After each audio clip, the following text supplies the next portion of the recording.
One of your country's most iconic landmarks. We are later today going to see the majestic Taj Mahal.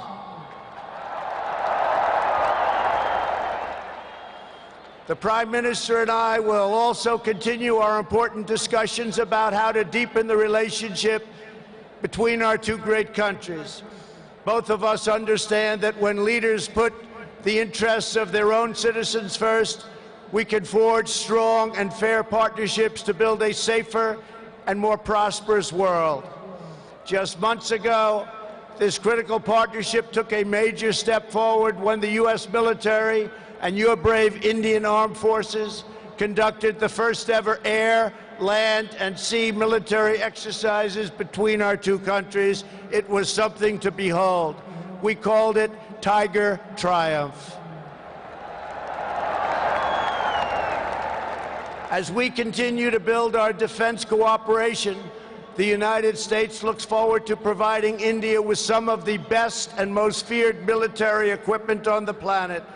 We make the greatest weapons ever made: airplanes, missiles, rockets, ships. We make the best, and we're dealing now with India.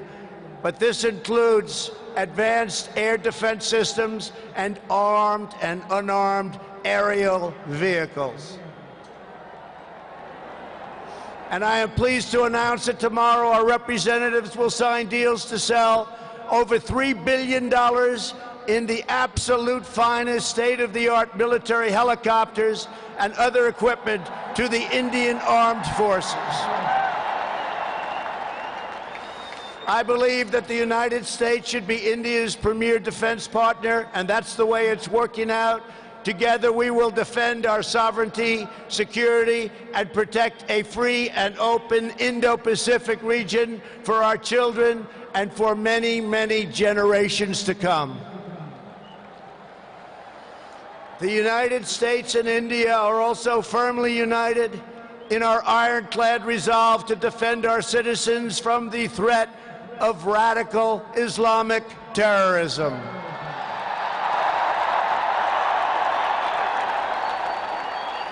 Both of our countries have been hurt by the pain and turmoil of terrorism and that terrorism brings.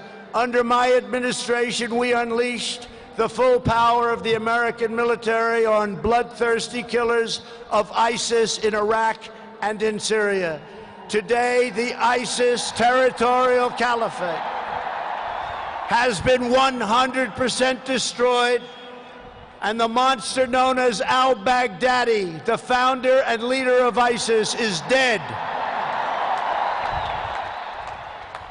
In the United States, we have also made clear that while our country will always welcome newcomers who share our values and love our people, our borders will always be closed to terrorists and terrorism and to any form of extremism. That is why we have taken historic steps to improve screening and vetting of applications for entry, and we are working to ensure that anyone who threatens the security of our citizens is denied admission and will pay a very, very big, costly price.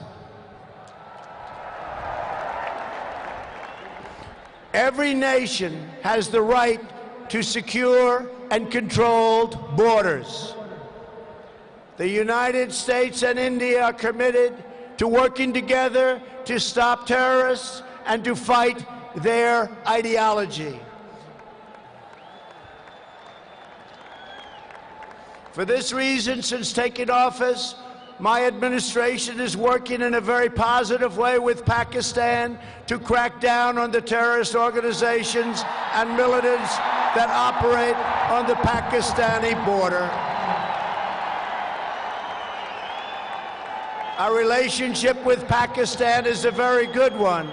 Thanks to these efforts, we are beginning to see signs of big progress with Pakistan, and we are hopeful for reduced tensions, greater stability, and the future of harmony for all of the nations of South Asia. India has an important leadership role to play in shaping a better future as you take on greater responsibility for solving problems and promoting peace throughout this incredible region. Over the course of my visit, Prime Minister Modi and I will also discuss our efforts to expand the economic ties between our two countries. We will be making very, very major, among the biggest ever made, trade deals. We are in the early stages of discussion for an incredible trade agreement to reduce barriers of investment between the United States and India. And I am optimistic that working together, the Prime Minister and I can reach a fantastic deal that's good and even great for both of our countries. Except that he's a very tough negotiator. Since my inauguration, commerce between our two nations has increased by more than 40%. India is now a major market for American exports, and the United States is India's largest export market. A booming America is a great thing for India, and it's great for the world. And that's why we're so happy to announce that we have had the greatest economy ever in the history of the United States. In America, we have proven that the best way to attract jobs and opportunity is to reduce burdens on business, knock down barriers to new investment, and eliminate unnecessary bureaucracy, red tape, regulation, and taxes. Prime Minister Modi has already made significant reforms here in your country, as you very well know. The world looks forward to even more rapid improvement to India's business climate under his leadership. He wants to do it, and he's doing it at a record pace. 2 years ago, Prime Minister Modi warmly welcomed my daughter Ivanka to the Global Entrepreneurship Summit in Hyderabad, and she is back with us today. Ivanka, thank you. Thank you for being here.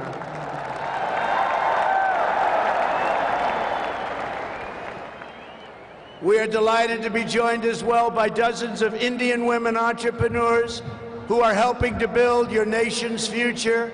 They are great and natural entrepreneurs, and I just say to the men, be very careful. They're really good.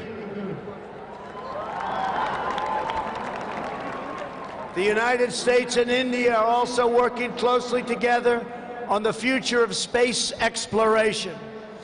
You are making impressive strides with your exciting Chandrayaan lunar program. It is moving along rapidly, far ahead of schedule, and America looks forward to expanding our space cooperation with India. As you push even further, you are pushing the limits, and that's a great thing, including in the realm of human spaceflight. The United States and India will be friends and partners on our voyage into the stars and into space. It is truly extraordinary what this nation has achieved in the span of just one lifetime, and what they have done under the leadership of Prime Minister Modi. It is absolutely incredible. Mr. Prime Minister, congratulations. You have come so far, but it is nothing compared to with how far India will go into the future, and the Prime Minister is laying the foundations for a future like few other countries can even think of.